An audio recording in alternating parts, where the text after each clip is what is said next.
Hello Internet and welcome to another episode of the Classic Airgun Show. Today we're going to look at quite a sort of surprise item. This is a rifle that I got as part of a sort of larger part exchange deal, and something that had never really crossed my path before, but I'm so glad it did, because this could possibly be one of the most innovative rifles of its time.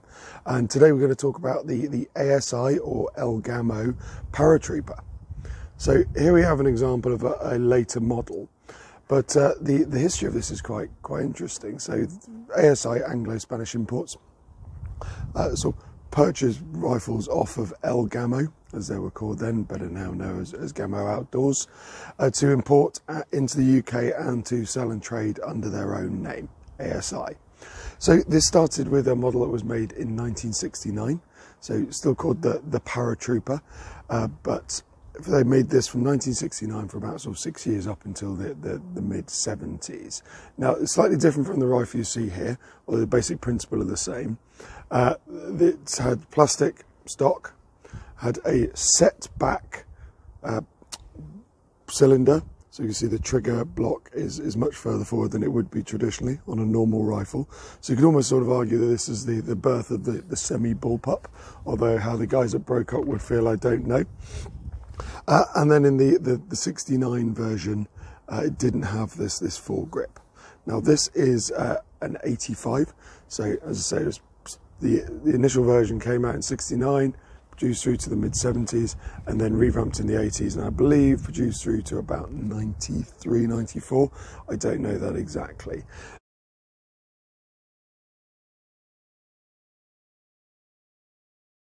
Now, innovative features. I said this is one of the most innovative rifles of this time, and remember that the first models came out in 1969. So, first of all, the layout. The semi-bullpup design results in a full-length barrel. That is a very full-length barrel, but a really short overall length. So they had to obviously get a linkage here, and I will say it's not the smoothest of triggers, but actually it's very workable for a garden plinking gun. But it means that, you know, as I say, your head is much closer to the end of the cylinder as would traditionally. So again, very innovative. You know, we like to talk about semi-bullpups now as a modern phenomenon, but here we are, 1969 onwards. Also, the use of plastic in the furniture. So obviously we were seeing it in military rifles at the time, but it hadn't jumped to sporting rifles in any real meaningful way. But here we had a mass-produced European air rifle for the domestic market using plastic furniture. So that was really innovative. And further, this is a single shot model, but the majority of these were produced in a 177 25 shot multi-shot, and had a little tubular magazine on top of the cylinder there. I'll put some photos in, which, as I say, you literally cocked the barrel, pulled it down, and it would auto load the 25 shots. Apparently these were very hard to push the pellets into, but Gamo did actually sell sort of thin plastic pre-loaded loaded speed loaders to make this a lot more practical, a lot more easy. And from people I've spoken to, apparently they worked very well.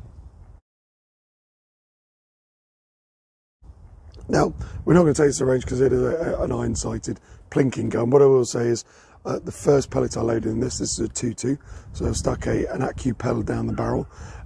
You know, absolutely sent a spinner whirring round at about 20 yards. So look, I can't ask more than that from a garden gun, and this would be very happy knocking over tin cans all day long.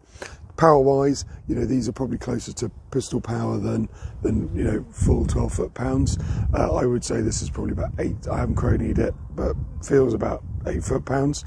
But working incredibly well on the little sort of garden range.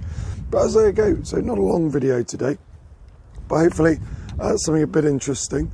Here you have the Gamo or ASI 85 Paratrooper in a single-shot version in 2.2.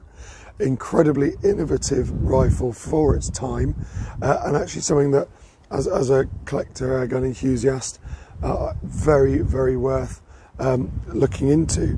This is, as I say, something I didn't go out looking for. It came to me, but actually I'm really glad it did. I won't be keeping hold of it, because as you can see, this example does have a little bit of a love and attention wearing on it. So this is going to go to a collector who I believe has got about 26 of these already, and gentleman in Buckinghamshire. And I'm sure he's going to sort of do what's necessary to get this back to its former glory, and really knows and understands these. So, but I'm incredibly glad it did cross my path. Very exciting, lovely to look into them, learn a bit more about them. And if you do get the opportunity, you do see any of these in sort of jumble sales, house clearances, that sort of thing, I really do strongly recommend you give it a go, because it's something that everyone should have in their hands at least once. Anyway, I hope you enjoyed that. If you have enjoyed this shorter video or any of the longer ones, please do like and subscribe. And if you want to contact me about any rifles you'd like me to look at, I will again put the email address for the channel at the end of the video. But look, take care, look after yourselves, and thank you for watching.